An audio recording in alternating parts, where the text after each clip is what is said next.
I'm Dr. Orion Taraban, and this is PsycHacks, Better Living Through Psychology. And the topic of today's short talk is Looksmaxxing. So this is a subject that has been much requested by my audience of late, and today I'm going to weigh in on the matter. I have a lot to say on the subject, so let's get right to it. So, for those of you who have been living under a rock, Looksmaxxing is a recent viral trend among men who are attempting to maximize their physical attractiveness using physical, cosmetic, and surgical techniques and procedures. I think they do this mainly to improve their sexual marketplace value. This not only increases their optionality and success with women, but it generates a kind of halo effect that kind of just makes life easier in a lot of different ways. So, that's Looksmaxxing. Now, leaving aside the fact that optimization is largely a futile and exhausting enterprise, I don't think that there's anything essentially wrong with trying to make yourself look more attractive. I've mentioned repeatedly on this channel that everyone can be more attractive than they currently are. However, let's just be clear. There is nothing new about Looksmaxxing. There is nothing new about using physical, cosmetic, and surgical techniques and procedures to increase your physical attractiveness. It's just been known as beautification, and women have been doing it for thousands of years. Women have been tracking measurements and ratios and proportions for centuries, and they've been using all kinds of gadgets and gizmos, most of which have been snake oil and hogwash, to hit their desired numbers as well. Women have chastened and bound and cut and padded and wrapped and numbed and pricked and stretched and molded and otherwise transformed their bodies for as long as human memory recalls. So the only real novel aspect of this phenomenon is that men are doing it, or rather straight men are doing it. Gay men have known about skincare for decades. And so to separate the process from the feminine connotations associated with beautification, the internet has coined a new term, Looksmaxxing. So we see the term has its origins in the gender-conscious marketing strategies that have long applied to personal consumer goods. Go to the deodorant aisle in your local drugstore, and you'll find Morning Dew and Forest Fawn for the ladies, and Barbarian Musk and Sex Machine Fighter Jet for the men. Looksmaxxing, with 2 X's, no less, is a kind of branding that allows straight men to retain a semblance of masculinity while participating in an historically feminine activity. Because make no mistake about it, the preoccupation with one's physical appearance is absolutely an historically feminine activity. Men, on the other hand, have historically been more concerned with the internal person, character, virtue, substance, and the like. So, what's going on? Why are so many men suddenly getting into beauty and agonizing over the minutest details of their physical appearance, like so many divas or courtesans? Like, no culture in history has ever considered this kind of physical self-obsession to be masculine. And when it has appeared, like in the French dandies of the 18th century, it has typically been a sign of a corrupt and decadent society headed for collapse. So let me explain what's going on here. To understand why Looksmaxxing has become a viral trend, you just need to understand 2 realities about the present day. The first is that a woman no longer needs a man. That's it. As I discuss at length in my book, The Value of Others, people enter into relationships because they need and want things from other people. And they do this by exchanging unequal goods of comparable value. And in the context of sexual relationships between men and women, those unequal goods have historically been a man's resources and a woman's sexual opportunity. Until fairly recently, a woman needed a man's resources. Like, they couldn't own private property. They couldn't work. They weren't educated, so forth and so on. In order to survive in the world, women needed to attach themselves to a man who had access to resources that would enable him to protect and provide. However, that is decidedly no longer the case. Women can own private property. They earn just as much as men. They're more educated, and so on. Women still need men around, like we're the ones who build and run and maintain everything, but a woman no longer needs a man in her life. In fact, many women now have more resources than the men they're ostensibly trying to date. which is actually a problem too. Given the marginal utility of the man's comparably negligible resources, these women are pricing themselves out of a greater and greater proportion of the dating pool.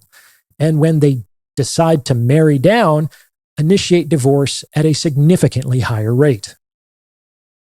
Want my advice whenever you need it? Introducing Orion AI, a speech-enabled agent trained on my entire body of work, now at your fingertips. Hey Orion, why aren't I getting the results I want in dating?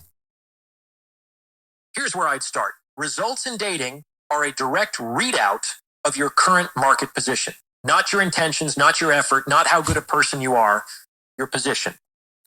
Couldn't have said it better myself. Orion AI, now available. Go to oriontaraban.ai for more info. The link is in the description. In any case, if people enter into relationships because they need and want things from other people, and if we remove necessity, then the only remaining reason people enter into relationships is because they want things from other people. Women increasingly enter into relationships because they want men, not because they need men. That is, they date out of desire, not necessity. And if we appreciate that women find 80% of men unattractive, then we have all we need to explain why marriage and birth rates are in a freefall. This creates an enormous problem for men. If a man is not desirable and his resources are not needed, then that man is going to have an extremely difficult time navigating today's sexual marketplace. Like, he is fucked. He is fucked for all intents and purposes. This is why it has become increasingly necessary for a man to be desirable. Whereas it might have been sufficient in the past for him to be a good man and a good provider, a man today needs to be desirable, needs to be physically attractive. Like, this is actually his chief function, especially among younger women. And this is because, among other reasons, an attractive man is a status symbol in the intrasexual hierarchy of women, in a day and age when that hierarchy is principally established and maintained in a visual medium, namely social media. High status, and especially fame, can still generate a significant halo effect, but nothing is more visceral and immediate than physical attractiveness, as it requires fewer cultural mediators. And the more attractive you are, the more you can participate in the benefits ascribed to that halo. So that's one thing. The second reality that explains the Looksmaxxing phenomenon is that the majority of sexual relationships are now transacted online through dating apps and social media.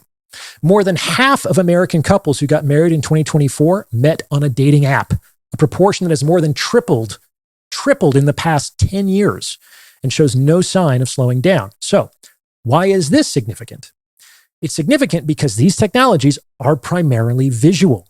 Like, it's 6 pictures and maybe 3 questions, and who even reads those answers, right? This means that a man's reproductive success has largely become a question of whether he can look attractive in a picture. Those who can are awash with sexual optionality.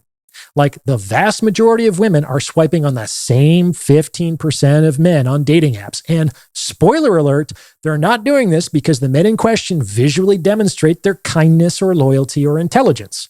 They're doing this because the men in question are physically attractive. The attitude is summed up by a recent post I read on social media from an average-looking woman.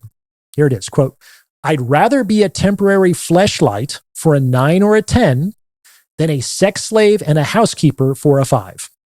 Her words, not mine.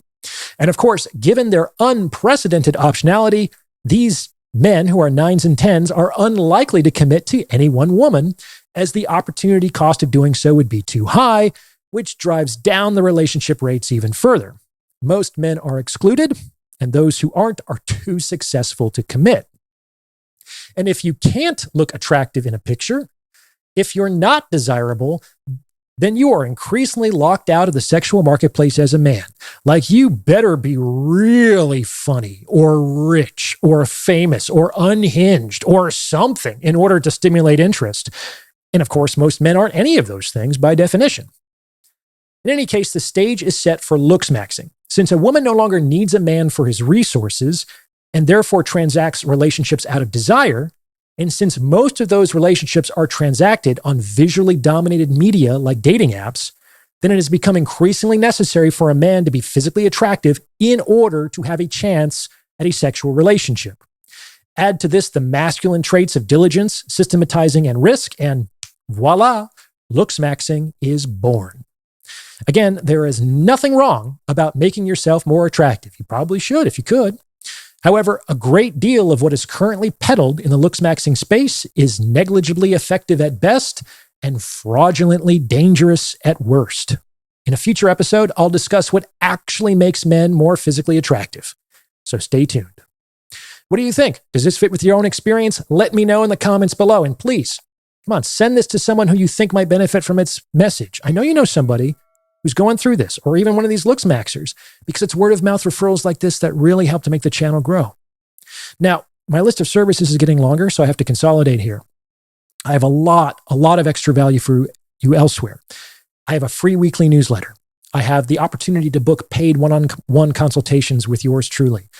I have my books, my best-selling work on relationships, the value of others, my novel about the final days of Vincent van Gogh's life, Starry Night.